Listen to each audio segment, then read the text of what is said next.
It is estimated that there are currently thousands of additives in our food supply. Some are good, like supplementing foods with vitamin B12, for example. Others you have to weigh the risks and benefits, like the nitrites in processed meats. Yes, they may increase your risk of cancer, but as preservatives, they decrease your risk of dying from botulism. Then there are additives used for purely cosmetic purposes, like food dyes, used to provide color to colorless and fun foods.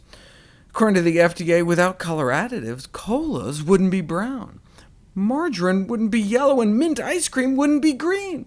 Heaven forbid! According to the FDA, color additives are now recognized as an important part of practically all processed foods we eat. Because we are eating a lot more processed foods, we're now getting 5 times more food dyes in our daily diet than we were 50 years ago. 15 million pounds of food dyes are used every year in foods, drugs, and cosmetics in the United States.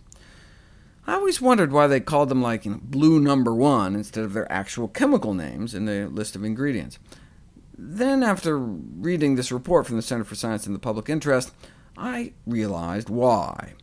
Here's a box of Kraft mac and cheese. It has yellow number 5. Do you think people would be as likely to buy this product if instead of quote-unquote yellow number 5, it said this instead on the label? This list of approved colors used to be longer, but different dyes keep getting banned, including violet number 1, which ironically was the color used in the U.S. Department of Agriculture's meat inspection stamp, so they may have been actually further cancering up the meat. Years ago, I featured this landmark study, a randomized, double-blind, placebo-controlled food challenge, published in perhaps the most prestigious medical journal in the world, showing artificial colors increased inattentiveness, impulsivity, and hyperactivity among young children. So what happened? Well, the British government said, OK, there's no health benefits to these dyes, only health risks, so it's a no-brainer. The British government mandated that food manufacturers remove most of the artificial food colors from their products. In fact, the whole European Union said, fine, you want to continue to use these dyes? Then you have to put a warning label stating, look, may have an adverse effect on activity and attention in children. So many international food companies have taken them out of their products in Europe, but they continue to use them in the same products here in the US, where similar regulations are not currently in place. Why not? The FDA put together a committee that looked at that same landmark study and conceded that the food additives may have resulted in changes in behavior, but the type of treatment effects reported in this study, even though the investigators referred to increases in levels of hyperactivity, were not the disruptive excessive hyperactivity behaviors of ADHD, but more likely the type of overactivity exhibited occasionally by the general population of preschool and school-aged children. To which a distinguished toxicologist responded, look, low-level lead exposure may only shave off a few IQ points off of kids, but just because they'd still fall within the normal range doesn't mean it's OK to expose kids to it.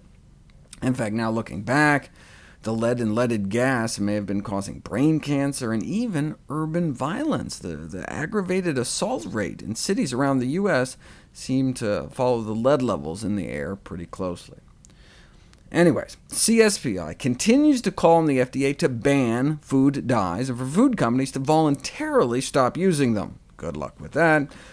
In the meanwhile, some researchers recently suggested a way to see which food colors may be damaging your children's brain, advising parents to test artificial colors by purchasing little bottles of food dye at the grocery store.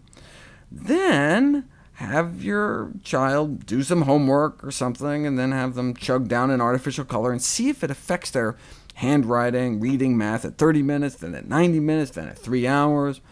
Also, see if they get irritable later, have problems sleeping. Then, if that's OK, you try even more to see if that will mess up their mind. If I may offer an alternate suggestion, maybe we shouldn't be buying our kids processed crap in the first place.